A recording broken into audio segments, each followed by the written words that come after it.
farmers demand the upcoming government to give top priority to solving severely skyrocketing cost of production as their salaries are failing to cover the need for higher spending, according to the University of Chamber of Commerce survey. Almost 90% of farmers in the survey said that they had higher debt burdens because of higher costs of production. However, the farming sector policies of political parties provide only for short-term benefits for people on the land, mainly as populist measures to gather support. Although surveys showed that farmers were quite satisfied with the policies of all parties to increase farm sector income, there was no clearly preferred policy. The most preferable measure among farmers was a lowering of production costs, mainly arising from higher land rental fees and prices for oil, fertilizer, seeds, and pesticide, said Thanawat Phonvichai, the director of the UTCC's Economic and Business Forecasting Center. The UTCC survey covered the three main farming industries: planting, fisheries, and livestock. Although all political parties plan to promote farm incomes, these measures will be insufficient to offset the doubling of production costs, leaving farmers just as poor as in the past, the survey found. And now we have a special interview on the policy change which will impact the business. สวัสดีครับ Dr. Anusarn. Welcome to the program. We are now in the middle of an election campaign.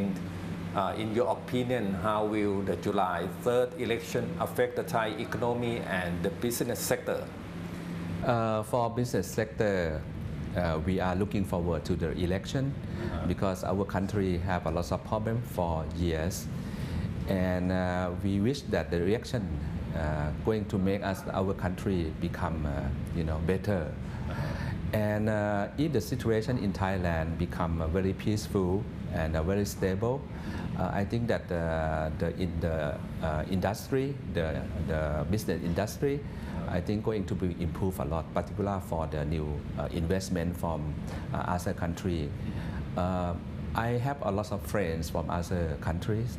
They told me that they're quite concerned about the stability of the government and the situation in Thailand, as our people and you know very well.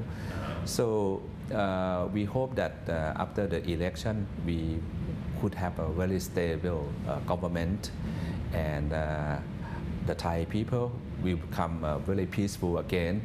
And I think that the business and the economic of the country will be picking up and become better. But you quite confident that this election will help end the political crisis we have been facing over the last 5-6 years? It could not completely end. I think that still have some problems, but the problem will be minimized because the election is the way that we go for the democratic anyhow. And I think that for business sector, as I mentioned, that we would like to have a very stable government. We would like to have a stable policy because the policy change have a serious impact to our business.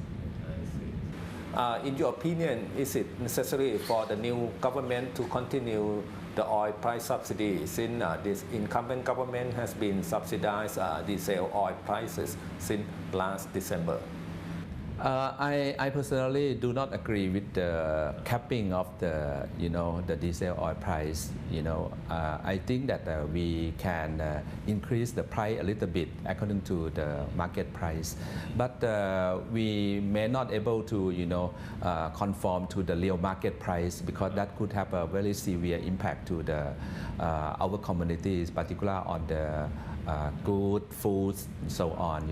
So I think the government tried to cap. I think it's okay, but the cap at 30 baht per liter still feel very low. We should have some flexibility. What should be the price now?